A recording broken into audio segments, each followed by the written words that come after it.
Ini part ke-9 ya guys. Halaman ke-28. Atribut kewirausahaan sosial: produktif, tidak produktif, dan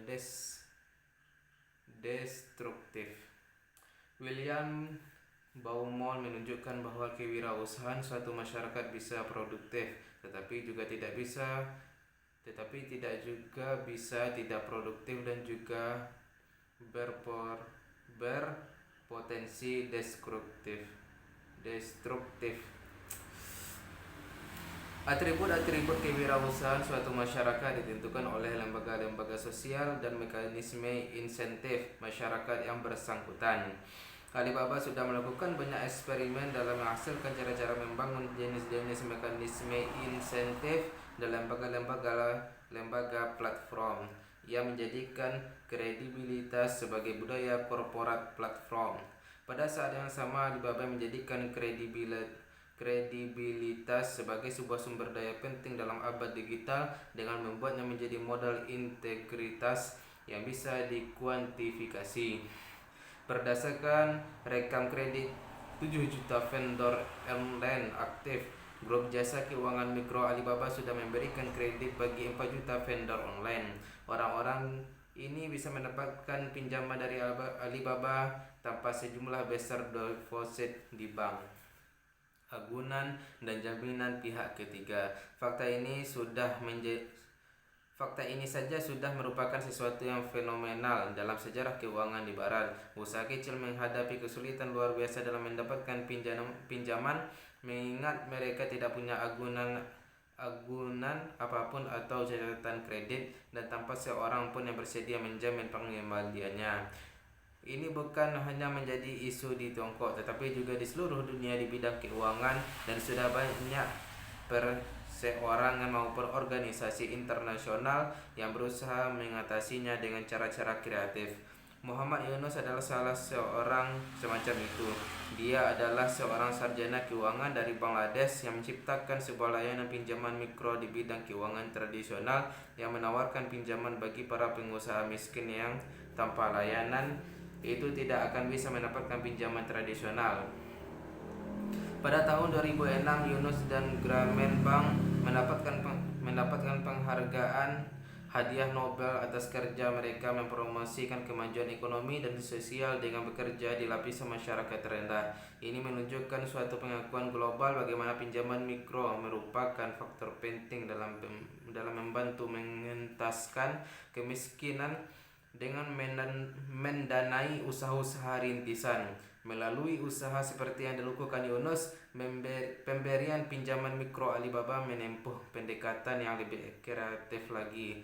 Penjelasannya begini: pinjaman mikro Grameen dibangun di atas pondasi sebuah sistem perbankan yang merupakan produk pasca revolusi industri, sedangkan pinjaman mikro Alibaba dibangun di atas basis internet menyusul revolusi digital.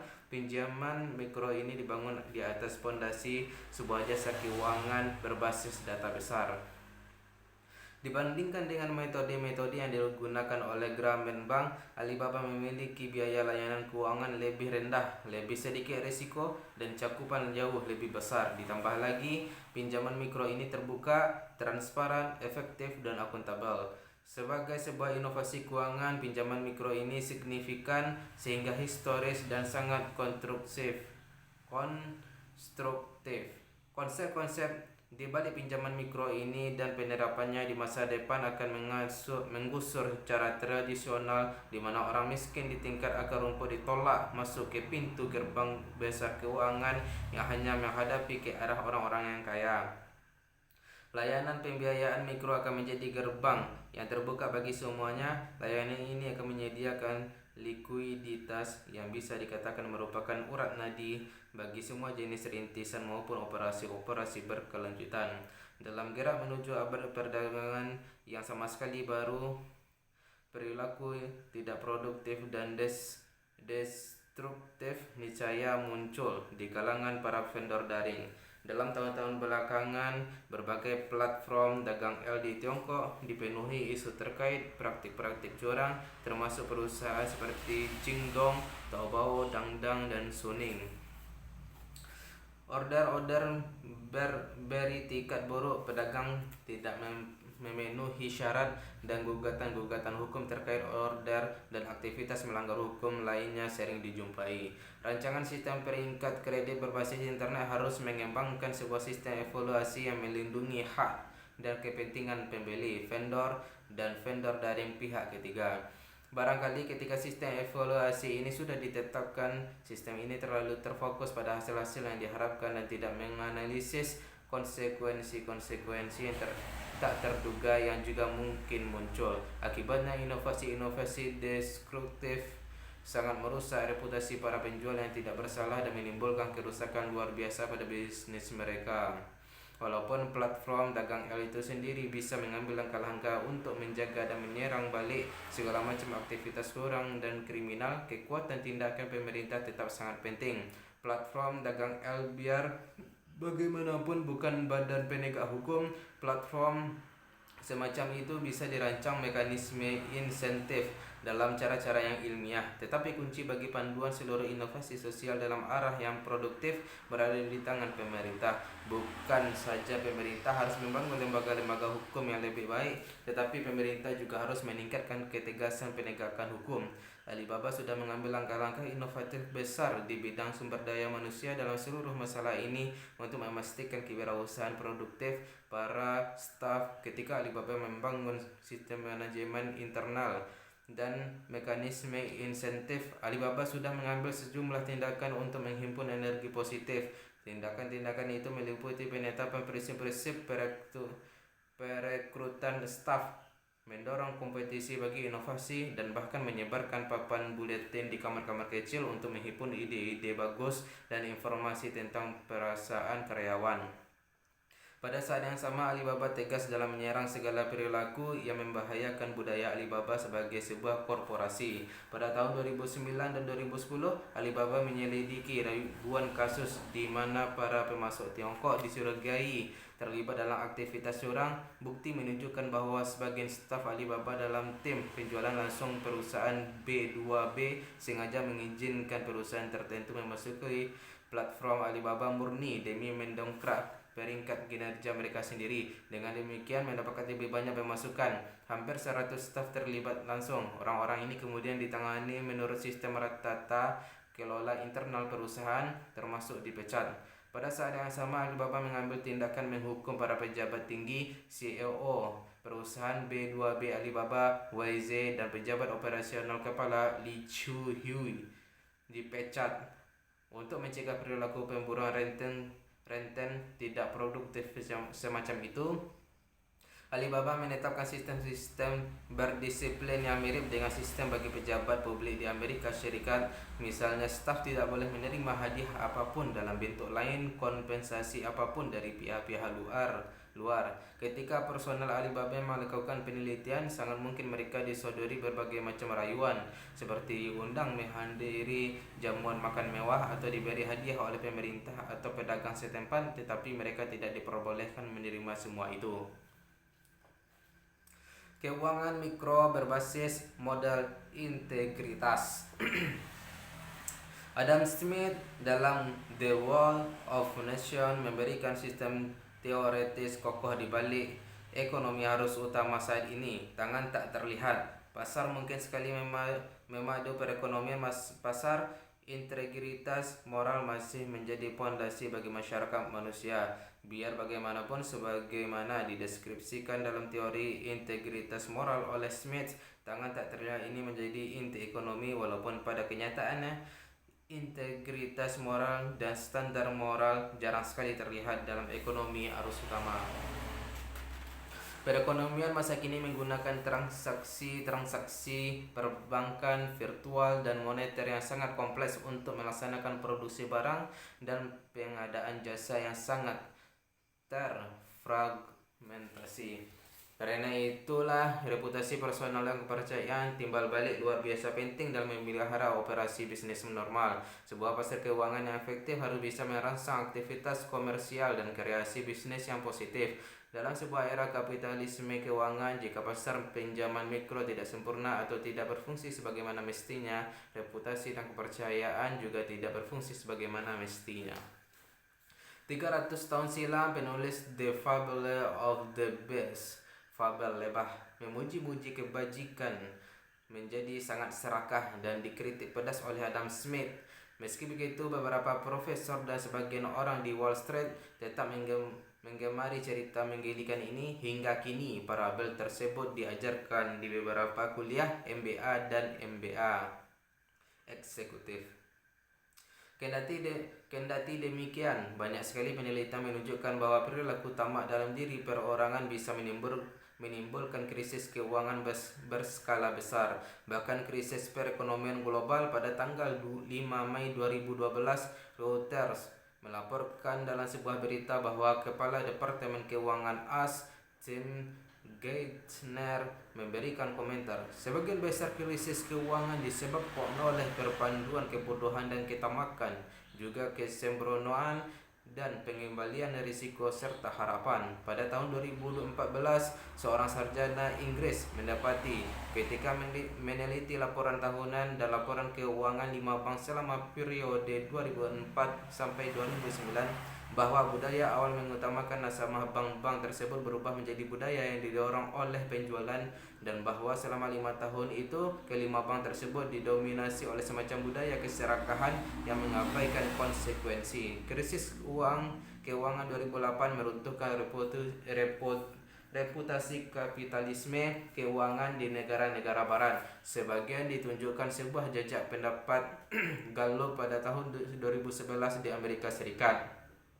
Lebih dari 75% mereka yang diwawancari tidak lagi menaruh kepercayaan pada bank. Krisis global dalam reputasi dunia keuangan tidak mempengaruhi pondasi berbasis reputasi platform Alibaba. Sebagai pihak ketiga antara pembeli dan penjual, Alipay hanya mengirimkan pembayaran pada penjual. Begitu pembeli menerima barang mereka, inovasi pembayaran ini menyelesaikan sebuah persoalan fundamental dalam dagang dan mendorong terjalinnya hubungan kepercayaan kedua pihak dan dalam platform. Pada saat yang sama, hal itu diberikan kepada perorangan peluang untuk mengakumulasi apa yang kini disebut modal integritas. Aliloan.com kini diubah namanya menjadi Ant Microloan, adalah sebuah layanan pinjaman mikro internet yang didasarkan oleh modal integritas. Sebuah layanan terpisah yang disebut Yuebao menyediakan para pembuat keputusan ekonomi peluang untuk membuat pilihan berkenaan dengan konsumsi dan tabungan mereka dalam pasar yang paling transparan di seluruh pasar yang ada. Cabang keuangan Alibaba Group kini diubah namanya menjadi Ant Financial Service Group. Cabang ini menyediakan layanan keuangan mikro yang meliputi Alipay, Yuebao, Sesame Credit, dan Ant Financial Cloud. Kemunculan layanan dan perangkat keuangan ini mengisi kesenjangan dalam pasar keuangan mikro global. Layanan dan perangkat ini mengubah sebuah situasi di mana usaha kecil tidak mampu memperoleh pembiayaan dan memberikan sumbangan historis bagi pembebasan kewirausahaan akar rumput. Salah satu hadiah Nobel Ekonomi pada tahun 2003 diberikan kepada Robert Shiller dari Universitas Yale yang menekankan dua konsep kunci dalam bukunya Finance and the Good Society. Pertama, hakikat keuangan adalah menyediakan pendanaan bagi aktivitas ekonomi. Penyediaan ini tidak dilakukan untuk memaksimalkan keuntungan bagi dirinya sendiri. Kedua, sistem keuangan harus didemokratisasi. Kedua konsep ini bisa dipandang sebagai tantangan provokatif di abad industri besar, akan tetapi keterbukaan, transparansi, transparansi, efisiensi tingkat tinggi, dan orientasi pada akar rumput tidak mungkin dalam abad digital, tetapi juga mutlak diperlukan. Sejak tahun 1980-an, industri keuangan di negara-negara barat dikontrol oleh oligarki kecil. Para politisi dimanipulasi oleh mereka, dan kebijakan-kebijakan memberi mereka layar terkembang. Orang-orang di dunia keuangan memikirkan masak-masak segala macam cara untuk memaksimalkan keuntungan sedemikian rupa sehingga tak terbilang orang kehilangan tabungan hidup mereka dan banyak yang kehilangan rumah mereka. Setelah teknologi informasi berkembang sehingga kadar yang memadai, mereka bisa menyingkirkan problem informasi asimetris. Sesudahnya mereka membereskan situasi monopoli dalam sektor keuangan, lalu dimungkinkan membangun pasar keuangan mikro jenis ini. Bagi Tiongkok, efek pertumpahan sangat negatif dan krisis keuangan di Amerika dan negara barat lainnya saat ini sedang menyebar ke seluruh negeri. Sementara laju pertumbuhan ekonominya melambat. Angka pengangguran Tiongkok naik dan ekspornya menukik tajam. Sektor keuangan Tiongkok yang sangat tersentralisasi jelas tidak mampu mengatasi resesi yang kini menghantam berbagai perusahaan. Akibatnya, keuangan mikro muncul memenuhi kebutuhan. Keberadaan dan perkembangan kokohnya bergantung pada pemutakhiran terus-menerus teknologi informasi dan sistem regulasi yang kuat dan efektif. Lebih penting dari itu, keuangan mikro yang didasarkan pada teknologi informasi dan sistem regulasi di masa depan akan memaksa orang untuk menggeluti aktivitas ekonomi untuk mematuhi sebuah bentuk standar moral tak terlihat, yaitu reputasi. Jasa keuangan mikro di abad baru harus berasal dari akar rumput dan harus melayani akar rumput. Selama makan siang, Edmund Phillips bersama wakil pemimpin redaksi Financial Times, Martin Wolf bertanya kepada Phelps apa pendapatnya tentang penyelamatan bank yang mengeluarkan bau busuk sedemikian rupa pada periode 2008-2009. Phelps mengakui bahwa perbankan Amerika adalah problem. Jika perbankan hendak menjadi terlalu besar untuk gagal, harus ada laba bersih yang kokoh. Tetapi kenyataannya setiap bank berusaha mendapatkan laba sebesar mungkin ketika memanfaatkan pasar real estate yang berkembang pesat, dan akibatnya semakin sedikit saja laba bersih yang ada. Phelps mengatakan, sebagian visi saya adalah bank-bank besar harus dipecah. Saya ingin melihat perekonomian Amerika kembali ke bank-bank kecil yang mengakar dalam komunitas di mana para bankir tahu sesuatu tentang rintisan lokal. Melalui layanan mikro keuangan yang terbuka, transparan, efisien, dan akuntabel yang berbasis pada teknologi internet, kita tidak saja harus bisa mewujudkan visi Phelps dan mewujudkan ideal-ideal Jeffersonian yang terpusat pada pembangunan komunitas, tetapi kita juga harus bisa menurunkan biaya aktivitas rintisan inovatif dan dengan demikian meningkatkan laba bagi investor. Sekian ya guys ya. Jadi dari halaman 28 sampai halaman 35. Besok kita akan membaca dekade mendatang Alibaba. Sekian, bye bye.